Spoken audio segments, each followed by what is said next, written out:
देश की आज़ादी के बाद 1960 के दशक तक भारत में एक अच्छा खासा कॉमिक बुक कल्चर फल फूल रहा था, लेकिन यह कॉमिक्स देश के एफ्लुएंट अपर क्लास और अपर मिडिल क्लास सेक्शन तक ही सीमित थी।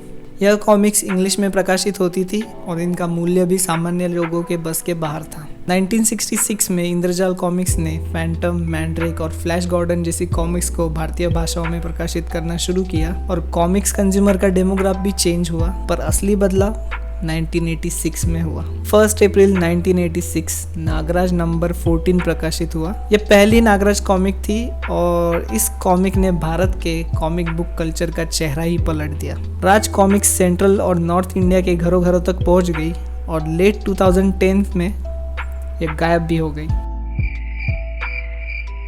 पर ऐसा क्यों हुआ? Hey what's up you guys, Amit केयर और आज मैं बात करने वाला हूँ the rise and fall of Raj comics. So hop in and strap on your seat belts because this one is going to be a very very very bumpy ride. Nai Delhi स्थित राजा pocket books के मालिक राजकुमार गुप्ता, इन्होंने 1986 में अपने दो बेटे संजय और मनोज, इनके सुझाव के साथ राज कॉमिक्स की स्थापना की। Raja pocket books house primarily pulp fiction और पल्प मैगजीन प्रिंट करने का काम करते थे और पल्प फिक्शन जॉनरा में इनकी मोनोपोली थी। अब पल्प फिक्शन क्या है? आप अगर किसी कबाड़ी या सेकेंड हैंड बुक स्टोर में गए होंगे तो आपको 30-40 रुपए के मोटे मोटे crime thrillers, ultra nationalist novel या सॉफ्ट इरोटिका दिखे होंगे। इन बुक्स को काफ़ी लो क्वालिटी पेपर पे प्रिंट करके एक नीश रीडर बेस में सर्कुलेट किया जाता था। पल्प मैगजीन्स का काम था कि कम दाम में मासेस तक स्टोरीज को पहुंचाना। स्टोरीज ओकेश रहती थी but violence, nationalism and sex sells, so इसमें काफ़ी अच्छा प्रॉफिट रहता था। I am not undermining the pulp fiction genre as it has paved the way for some really great authors like H.P. Lovecraft and Ray Bradbury, but in India, close to zero authors had the caliber. What we got from the Indian pulp fiction are these people, Shobha Day and such, highly controversial characters and writings. Anyways, I digress. Pulp fiction में रुचि होने के कारण खुद राजकुमार गुप्ता ही इस publishing house को handle करते थे। Early 80s के नॉर्थ इंडिया में कॉमिक बुक पब्लिकेशन बूम आई थी। बहुत से Indian comic book publishing house का जन्म इसी काल में हुआ था। इस कॉमिक बुक पब्लिशिंग बूम में अपने हाथ धोने के लिए राजा पॉकेट बुक्स ने भी राज कॉमिक्स और किंग कॉमिक्स, इन दो ऑफशूट कॉमिक पब्लिशिंग बॉडीज को स्थापन किया।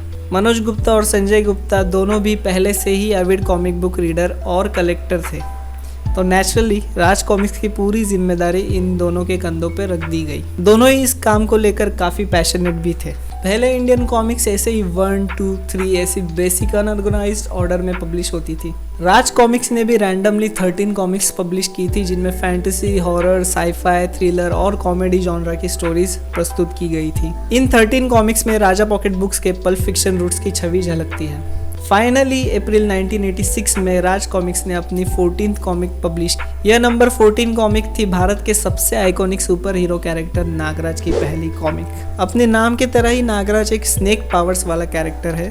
उसके शरीर में लाखों सांप निवास करते थे और स्पाइडरमैन की वेब की तरह नागराज की कलाई से सांप निकलते थे। इसी के साथ नागराज के पास जहरीली फूंक, सम्मोहन, super hero strength and skin shedding, telepathy, phasing, shape shifting etcetera powers थी।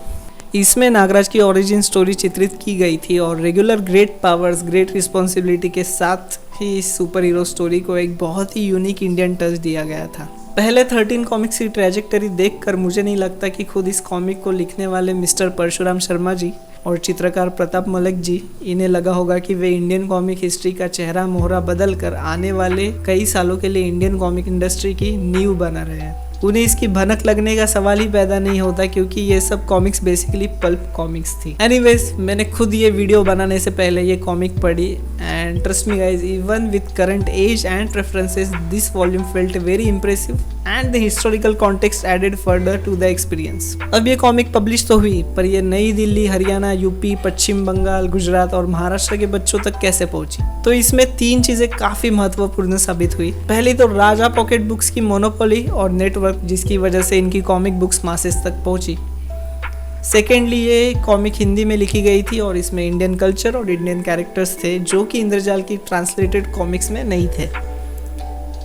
And thirdly, word of mouth during April and consecutive months. एक बार बच्चे कुछ नया पढ़ते हैं तो वो अपने दोस्तों के साथ शेयर करते हैं। गर्मियों की छुट्टियों में बच्चों ने शायद यही सब किया होगा, जिसकी वजह से नागराज और फिर बाकी की राज कॉमिक्स बच्चों में पॉपुलर होने लगी। पर ये सब रातों रात नहीं हुआ। नागराज नंबर 14 ने सिर्फ एक छोटे वर्ग का ध्यान खींचा था।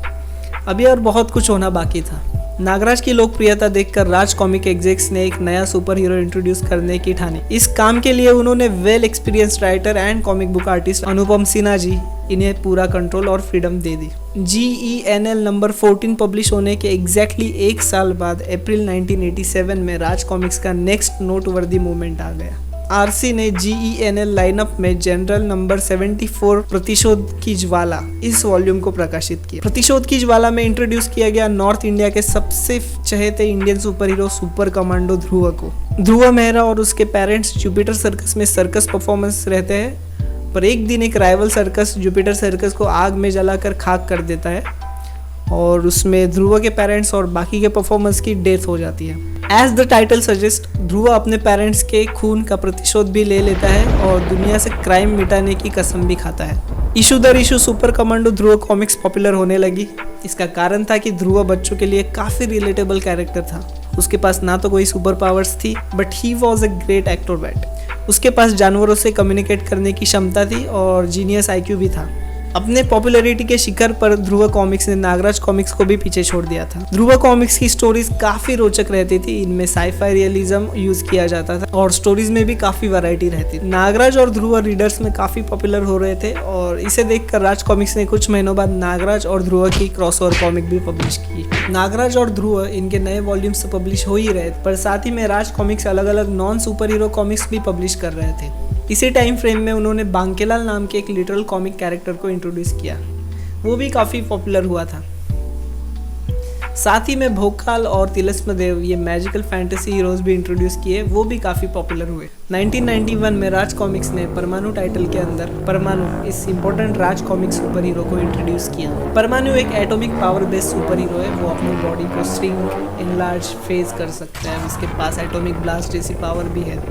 ये कैरेक्टर पॉपुलर तो हुआ, पर बाकी के कैरेक्टर से कंपेयर करें तो इसकी पॉपुलैरिटी मिड टियर तक ही पहुंच पाई। Next super hero character Doga 1992 में पब्लिश हुआ था। डोगा एक no nonsense killing machine character है जो रात को मुंबई के रास्तों पे घूमता है और लोगों को न्याय दिलाता है। डोगा के पास भी कोई सुपर पावर्स नहीं है और उसका क्रोध ही उसको खौफनाक बनाता है। 90s के गैंग वॉर्स का एलिमेंट होने के कारण डोगा भी काफी रीडर्स में पॉपुलर हुआ था। अगले कुछ सालों में राज कॉमिक्स का पूरा सुपर हीरो लाइनअप पब्लिश हुआ, जिसमें एक फीमेल सुपर हीरो शक्ति, भेड़िया, इंस्पेक्टर स्टील, एंथनी, तिरंगा, सुपर इंडियन इन कैरेक्टर्स का समावेश था। राज कॉमिक्स ने अपने मिडेवल लाइनअप में भोकाल, अश्वराज, योद्धा, तौसी इन कैरेक्टर्स को रन किया। अपने कॉमेडी लाइनअप में राज कॉमिक्स ने बांकेलाल, गमराज और फाइटर टोड्स स्टोरीज को शुरू रखा। इन सबको तो रीडर्स पढ़ नहीं पाते थे, लेकिन क्रॉसओवर और मेगा क्रॉसओवर स्टोरीज की वजह से ये सभी कैरेक्टर रीडर्स में प्रचलित हुए। मार्वल के एवेंजर्स और DC के जस्टिस लीग की तरह ही राज कॉमिक्स की भी एक ब्रह्मांड रक्षक करके सुपर हीरो अलायंस टीम थी और इसमें पास्ट विलन्स या न्यू विलन्स की वर्ल्ड एंडिंग हाई स्टेक्स वाली स्टोरीज रहती थी। अब बात करते हैं मेरा फेवरेट पार्ट, राज कॉमिक्स के thrill, horror, suspense comics lineup की। अपने सुपर हीरो कॉमिक्स के साथ ही राज कॉमिक्स हॉरर कॉमिक्स भी पब्लिश करते थे। मुझे अभी भी याद है, मैंने 2005 में कटा हुआ हाथ ये कॉमिक पढ़ी थी और मुझे वो काफी एटमॉस्फेरिक लगी थी। गर्मियों की छुट्टियों में मेरा टारगेट रहता था कि मेरे मामा के शहर जाकर मैं जितनी हॉरर कॉमिक्स पढ़ सकता हूँ उतनी पढ़ लूँ। इस थ्रिल, हॉरर, सस्पेंस लाइनअप में हर हॉरर जॉनर की स्टोरीज रहती थी और वो ओल्ड या कंटेम्प्रेरी टाइम बेस्ड रहती थी। बाय द लेट 2000 ये लाइनअप शायद बंद हो गया। राज कॉमिक्स और नागराज इतना पॉपुलर हो गए थे कि लेट 90s में टीवी पे एक live action Nagraj TV serial भी रन हुई थी, जो अनइंटेंशनली काफी हिलेरियस है। 2009 में RC ने 26/11 अटैक के बाद 26/11 टाइटल के अंदर नागराज और डोगा की क्रॉसओवर स्टोरी पब्लिश की थी, जिसमें दोनों कैरेक्टर मुंबई पुलिस और इंडियन आर्मी की हेल्प करते हैं। ये कॉमिक मुझे बिल्कुल भी डिसरिस्पेक्टफुल या डिसटेस्टफुल नहीं लगी थी और बहुत ही सरलता से इन्होंने पूरे अटैक को इस कॉमिक में प्रस्तुत किया था। ड्यूरिंग 2007 to 2009 RC ने नागराज और ध्रुव को लेकर नागायना एक 8 पार्ट लिमिटेड सीरीज पब्लिश की, जिसमें नागराज और सुपर कमांडो ध्रुव के मिथोस को रामायणा का रूप देकर एक बहुत ही इंट्रिकेट स्टोरी बनाने की कोशिश की गई। मुझे लगता है कि आरसी की हिस्ट्री में ये इनकी बेस्ट स्टोरी रही होगी। इसमें राइटर अनुपम सिन्हा ने काफ़ी होशियारी से एक एक कैरेक्टर को रामायण एपिक में परफेक्टली फिट किया और विलन्स को भी काफ़ी अच्छी तरीके से यहाँ जोड़ दिया था। मुझे लगता है 1990 टू 2005 आरसी के लिए उनकी हाईलाइट रहे, सेल्स वाइज भी और प्रोडक्ट क्वालिटी वाइज भी। आपको जितने भी हार्डकोर आरसी फैंस मिलेंगे वो सभी इसी टाइम फ्रेम के रीडर्स रहेंगे। उन्होंने इंडियन कॉमिक बुक इंडस्ट्री में खुद को नंबर 1 पोजीशन पे ला रखा था और उन्हें चैलेंज दे सके ऐसा मार्केट में कोई था भी नहीं। Manoj comics, Indrajal comics, diamond comics इधर ड्विंडलिंग थे या फिर दूसरी नीश में कॉमिक बुक पब्लिश कर रहे थे। अमर चित्रकथा टोटली डिफरेंट नीश था। 1990 को ही मैं आरसी के राइज की बिगिनिंग कहूंगा और 2005 टू 2007 को उनके फॉल की शुरुआत। Anyways, around 2005 Nagraj comics story-wise were going downhill and were plain boring at this point. On the other hand, Super Commando Dhruva was going steady. RC replaced their long-running Nagraj series with आतंक हरता नागराज। इस series में दुनिया से crime खत्म करने के लिए नागराज पूरी दुनिया भर ट्रैवल करता है और एक एक रीजन के क्रिमिनल मास्टरमाइंड्स को फिनिश करता है। इस सीरीज में कोई भी मैजिकल या साइफाई सुपर हीरो वाले कैरेक्टर्स नहीं थे, विलन्स नहीं थे, सिर्फ क्रिमिनल्स और टेररिस्ट थे। It tried to be more realistic. ये एक मेजर टोनल शिफ्ट था और मुझे पर्सनली ये चेंज काफ़ी अच्छा लगा। आरसी के क्रॉसओवर कॉमिक्स भी इसी समय अपना जादू नहीं चला पा रहे थे। डोगा और परमाणु की कुछ stories once in a while publish होती थी और बाकी के कैरेक्टर्स तो एकदम ही साइडलाइन हो गए थे। राज कॉमिक्स का पब्लिशिंग रेट और क्वांटिटी दोनों ही कम होते जा रहे थे, पर ऐसा क्यों हो रहा था? Game over. The very first reason was people found better stuff. Well, basically, the early 2000s introduced Indian kids to television, more specifically Cartoon Network, and then connected them with the grand outside world. Internet, TV और mobiles पे उन्हें better और original super hero content मिलने लगा। सभी city और town dwelling बच्चे अब इंग्लिश स्कूल्स में जाने लगे थे। ऐसे टाइम में कोई हिंदी कॉमिक्स क्यों पढ़ना चाहेगा? स्मॉल स्केल पब्लिक लाइब्रेरीज तो बंद होने लगी थी। मैं खुद जिस पब्लिक लाइब्रेरी से राज कॉमिक्स पढ़ता था वो 2008 में बंद हो गई। अब राज कॉमिक्स का अस्तित्व सिर्फ रेलवे स्टेशन के बुक स्टॉल्स तक ही सीमित रह गया था। मैंने लास्ट राज कॉमिक 2010 में बाय की थी और 2016 में मैंने मेरा 100 राज कॉमिक्स का कलेक्शन सेल भी कर दिया। राज कॉमिक्स अभी सिर्फ वही लोग पढ़ रहे हैं जो बचपन में इन्हें बाय नहीं कर पाते थे पर अभी इन्हें बाय करने की कैपेसिटी रखते हैं। मेरा कलेक्शन एक 39 ईयर ओल्ड व्यक्ति ने बाय किया था। अगर छोटे बच्चे आपकी कॉमिक्स बाय नहीं कर रहे हैं, इसका मतलब ये सिग्नल है कि आप अपनी दुकान बंद कर दें और कोई नया प्रोफेशन ढूंढ लीजिए। बहुत से Indian comic book publishing house early 2000 में ही बंद हो गए। सेकेंड रीजन है राज कॉमिक्स प्लेजराइज्ड वेस्टर्न कॉमिक्स। ये बात तो सबको ही पता है कि राज कॉमिक्स का एक भी कैरेक्टर ओरिजिनल नहीं था। Either it was a full copy of a certain Marvel और डीसी कैरेक्टर और वाज अमलगमेशन ऑफ 1 और 2 मार्वल एंड डीसी कैरेक्टर्स। इनके विलन्स और साइड किक्स भी प्लेजरिज्म का ही प्रोडक्ट थे। चलिए कुछ एग्जांपल्स देखते हैं। नागराज स्पाइडरमैन और सुपरमैन की कॉपी है। नागराज का अल्टर ईगो सुपरमैन के क्लार्क केंट की तरह ही है। सुपर कमांडो ध्रुव अमलगमेशन है रॉबिन और कैप्टन अमेरिका का। डोगा कॉपी किया है पनिशर और बैटमैन से, परमाणु एटम और एंटमैन से, इंस्पेक्टर स्टील रोबोकॉप से, एंथनी द क्रो से, fighter toads teenage mutant Ninja turtle से, भोकाल ही मैन से, तिरंगा कैप्टन अमेरिका से, शक्ति वंडर वुमन से। ऐसे बहुत से कैरेक्टर्स है पर मैं अभी यहाँ पे सब बताऊंगा नहीं। इस प्लेजरिज्म की वजह से ही तिरंगा और एंथनी जैसे कैरेक्टर्स पब्लिक में पॉपुलर नहीं हो पाए, क्योंकि इन्होंने कैरेक्टर्स तो कॉपी कर दिए पर actual heart of the western comic book characters इन्हें कभी समझ नहीं पाए। इनकी राइटिंग बहुत ही स्टेल ही रही। इनकी writing mostly exposition upon exposition upon exposition ही रही और ऐसी राइटिंग को तो मैं कॉमिक बुक भी ना बोलूं। Like it was okay for 90s but even now they are doing the same shit. इनकी नागायन सीरीज भी रामायण एडी की कॉपी थी। Raj comics had become irrelevant in 2009 and they are still trying to get some money by beating their dead horse.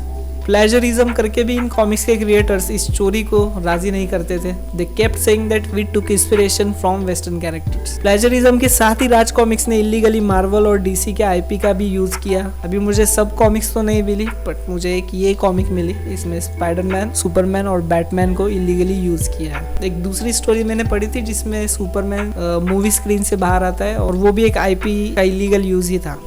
Third reason, no literary merit to Raj comics. अगर हम western comics पे नजर डालें तो हमें दिखेगा कि वो टाइम टू टाइम बहुत रेडिकल रही है और उनमें काफी सीरियस सोशल और फिलोसॉफिकल डिस्कोर्स रहा है। इतना कि एक सिंगल कॉमिक बुक स्टोरी या कैरेक्टर पे लोग अपनी पीएचडी तक कर लेते हैं। पर राज कॉमिक्स को कभी लिटरली मेरिट नहीं थी और ना ही कभी आ पाएगी। ये सभी comics read and throw away level की घिसी पिटी स्टोरीज विद घिसा पिसा आर्ट स्टाइल लेकर आते थे। इनकी स्टोरीज काफी स्टूपिड रहती थी और एक्सपोजिशन पे एक्सपोजिशन डालकर सिक्वेंशियल आर्ट मीडियम का ये लोग कचरा कर देते थे। Fourth reason, same old boring art style. Raj comics के इतने सालों की हिस्ट्री में उन्होंने सिर्फ आतंक हरदा नागराज में थोड़ा अलग आर्टवर्क यूज किया। बाकी आर्टवर्क में इन्होंने ना कभी कोई इनोवेशन दिखाया और ना ही कुछ आर्टिस्ट्री। इनका आर्टवर्क भी काफी स्टिफी रहता था और सभी कॉमिक बुक कवर्स सेम ही दिखते थे। अगर देखा जाए तो आरसी का मेजर आर्टवर्क ओवरऑल रहा है इनका shift from drawing to digital. बस वो भी ये लोग अभी तक ठीक से सीख नहीं पाए। 2020 में भी ये 20 साल पुराना आर्टवर्क ही चला रहे हैं। इन्हें sequential artwork and visual story telling क्या है इसके बारे में कुछ आइडिया नहीं है और ना ही कभी था। शायद इन्हें नए लोगों को लाना चाहिए, उन्हें अच्छे पैसे देने चाहिए और कुछ ढंग का आर्ट बनाना चाहिए। इंडिया में बाकी के कॉमिक बुक हाउसेस बेहतरीन आर्टवर्क बना रहे हैं तो आरसी के पास कोई एक्सक्यूज है नहीं। Fifth reason is family feud. Company के फाउंडर राजकुमार गुप्ता, इनकी दिसंबर 2020 में डेथ हो गई। उनकी डेथ के बाद जल्द ही मनोज और संजय गुप्ता ने कंपनी के 2 हिस्से कर दिए और कैरेक्टर राइट्स को भी बांट लिया। यह बंटवारा प्योरली पैसे के लालच के लिए था और नए कॉमिक्स तो इन्होंने प्रिंट नहीं करने थे, तो दोनों भाइयों ने 2 अलग राज कॉमिक्स कंपनी खोलकर पुराने कॉमिक्स ही रिप्रिंट करने का धंधा शुरू कर दिया। पुराने रिप्रिंट्स के साथ इन्होंने फ्रिज मैग्नेट, स्टिकर्स और ऑथर के ऑटोग्राफ्स देना शुरू कर दिया। अब इन्हें ये कौन बताएगा कि भाई ये 2002 नहीं है, 2022 है। ये सभी लोग रियलिटी से काफ़ी डिटैच्ड है। मैं आशा करता हूँ कि ये दोनों भी कंपनीज जल्दी बंद हो जाएगी और राज कॉमिक्स की फिलहाल जो रबिश प्रिंट आ रही है वो भी इन्हीं के साथ बंद हो जाएगा। 2022 में तो संजय गुप्ता जी ने अपने रीडर्स से फंड्स भी मांगे थे। लाइक जस्ट इमेजिन, अमर चित्रकथा इंडिया में राज कॉमिक्स से भी पहले आया था और अभी तक चल रहा है। ग्राफिक इंडिया की कॉमिक्स अभी भी सेल हो रही है। बात यह है कि इनमें इंडियन सुपर हीरो की स्टोरी नहीं रहती और इंडिया में अभी ऐसा रीडर बेस है ही नहीं जो इंडियन सुपर हीरोज को पढ़ना चाहेगा। कोई क्यों पढ़ना चाहेगा? It's a Marvel and Disney effect. Super hero comics all over the world boring होती जा रही है और लोगों को अभी सिक्वेंशियल आर्ट मीडियम में नॉन सुपर हीरो कंटेंट में ज़्यादा रुचि है। समय के साथ सभी इंडियन पब्लिशर्स को खुद को चेंज करना होगा और खुद की एक स्पेशल नीश बनानी होगी, नहीं तो इन्हें भी राज कॉमिक्स बनने में देर नहीं लगेगी। Anyways, that's it for today guys. See you in the next video. तब तक के लिए बाय बाय।